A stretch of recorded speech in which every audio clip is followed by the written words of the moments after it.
role and as Queen of Canada. For him, as for almost everyone who met her, it was Her Majesty's personality, her genuineness, that shone through. Wise, witty, so sound, so observant, a great sense of who the other people were, and making her visitors feel very welcome and showing a very genuine interest in them. I think on the last visit to Canada, I recall her meeting Chief of Defence Staff and the senior members of the armed forces. And when I went through the receiving line with my wife in a large hotel ballroom, she paused a little more and lowered her voice to say, "I look forward to seeing you very soon." And then I watched her meeting the senior military people, and the conversation was so engaged. It was a conversation, in a sense, with old friends, even though one or two of that group, this would be the first time they had been presented to her. It was a warm, direct relationship that, to me, was very appealing, and I know was to them.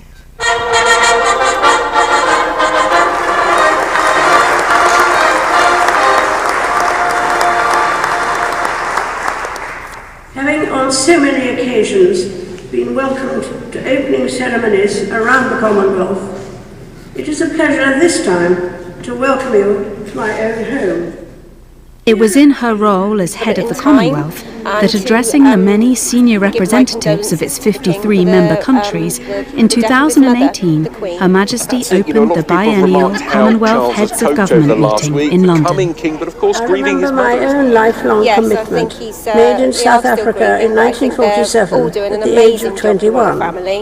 As another birthday approaches this week, I'm reminded of the extraordinary journey as you can see, if we just take a walk down here, the queues, as I say, continuing. There are little stalls lining the street here selling the Welsh flag and the Union Jack, both of those being waved by many people. In the very grand surroundings and under the many crystal chandeliers of the ballroom at Buckingham Palace in London, the Queen welcomed the delegates to Britain and to long days of intense discussion and negotiation amongst the Commonwealth's member states. For 15 years, from 1975 until 1990, Sir Sridhar Ramphal was Secretary General of the Commonwealth. A decade later, with hindsight, he had this assessment of the significance to the Queen of the organisation which he led. I think there's a special place in her conception of the role of Queen for the Commonwealth. She cares about the Commonwealth.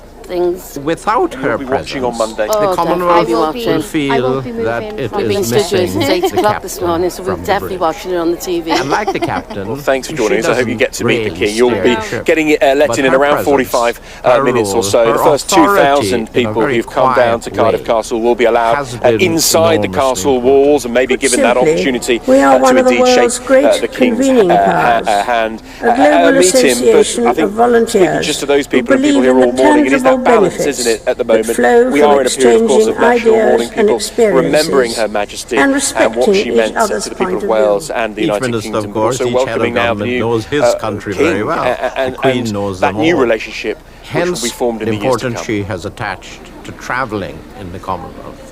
And okay, Dan, thank you very much. Dan Whitehead, just around the corner for our understanding outside the walls of the castle, getting the thoughts and feelings for example, of the young leaders of hoping Africa. to When get a people like glimpse of the Nararian King, Counter or were even, as we young heard, men perhaps aspiring to shake his to hand. have So, long independence and to be queues members of the outside the Commonwealth. castle She here, was long queues, young of Princess course, Elizabeth back and in then the young London Queen. as well, and that I think breaking she news this hour that the understood queue their to see the Queen's aspirations. coffin And they would has put been her in a special paused for at category. least The 6 British hours, dimension for them that is was the because British Prime Minister. It has reached capacity, The Queen was head of the we're being Commonwealth, told and therefore. by the Department for Digital Culture, Media I think and behind Sport. They all have, this asked formal people commitment not to and attempt to dedication join and the queue integrity until it reopens, is something apologising much for any simpler, inconvenience, but in a as you sense can much see, more basic, which people is still love. filing past the What coffin Her Majesty there. has They done queued for her many, whole many life hours just is for a few bind seconds, the Commonwealth with together the as a Queen family. to pay Appointed Commonwealth their Secretary respects. General in 2016, Baroness Patricia Scotland grew up in the former Joining me British now is Caribbean Sky's territory royal of commentator, Dominica, Alistair before Bruce. coming to And London to Alistair, study, another, eventually becoming the very British long government's day top for legal the King officer, and the Queen the consort. Attorney General.